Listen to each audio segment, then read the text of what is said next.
જય હિન્દ વિદ્યાર્થી મિત્રો. ધોરણ 11 આર્ટ્સ વિષય મનોવિજ્ઞાન. મિત્રો, એકવાર ફરી પાછું આપ સૌનું હાર્દિક સ્વાગત છે.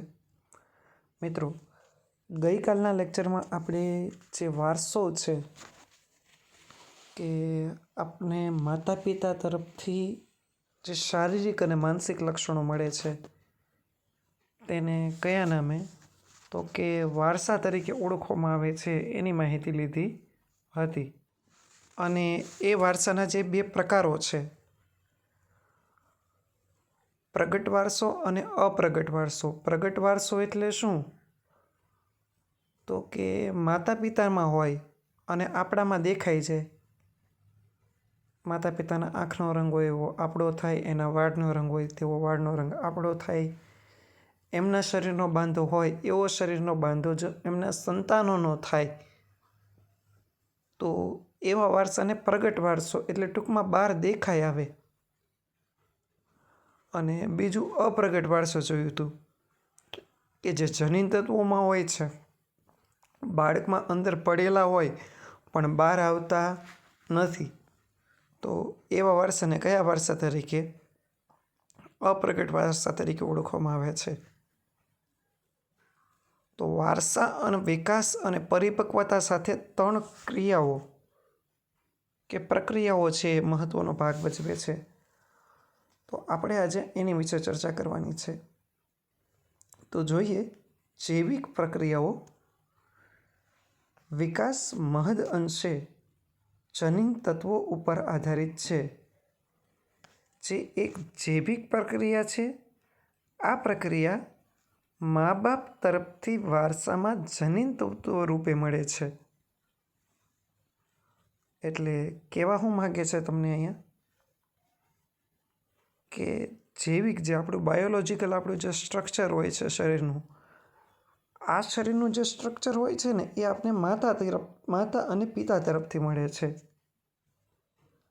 દાખલા તરીકે કોઈ પણ વ્યક્તિની હાઇટ કેટલી વધશે, કોઈ પણ વ્યક્તિનું છે એની આંખો કે વાળનો રંગ કેવો હશે, કે શરીર કઈ રીતના વધશે, ડાયાબિટીસ થવી કે હૃદય રોગ થવો વગેરે જૈવિક પ્રક્રિયા. એટલે ટૂંકમાં આ બધું કઈ રીતના નક્કી થશે ને એ બધું આપણું કોણ નક્કી કરે છે?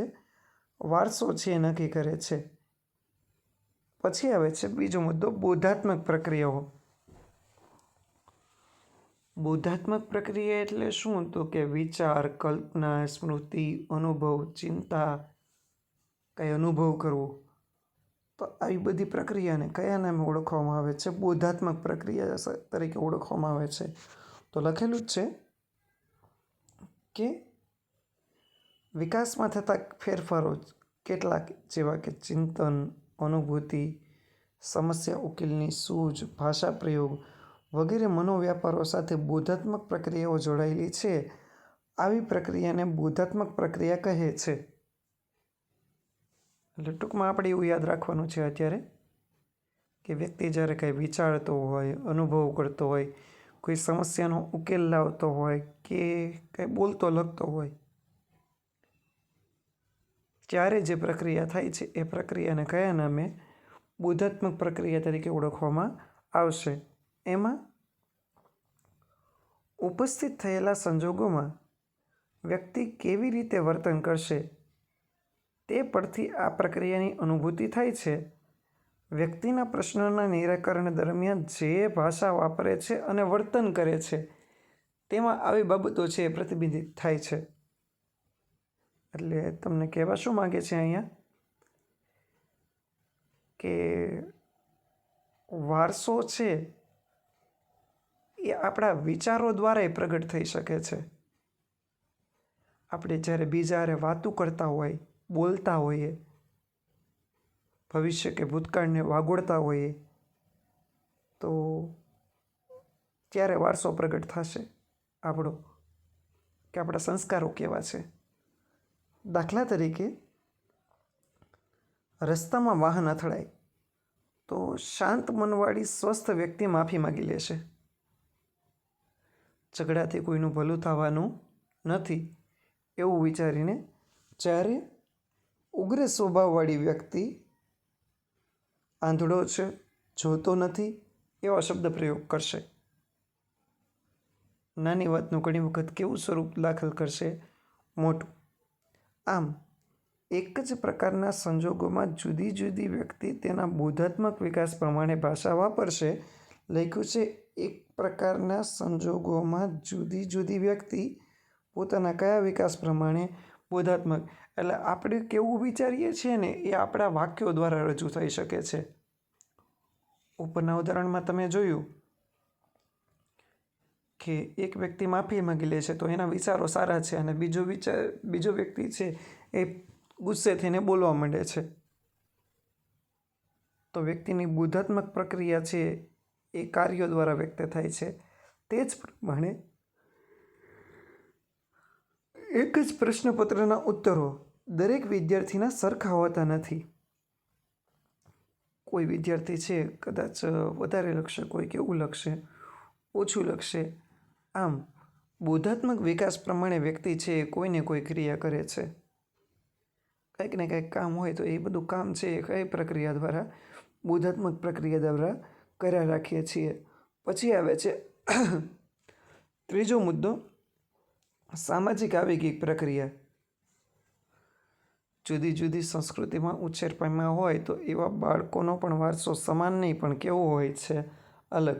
જેમ સમાજ અને સંસ્કૃતિ બદલાય તેમ વારસો પણ છે મહત્વની ભૂમિકા ભજવે છે.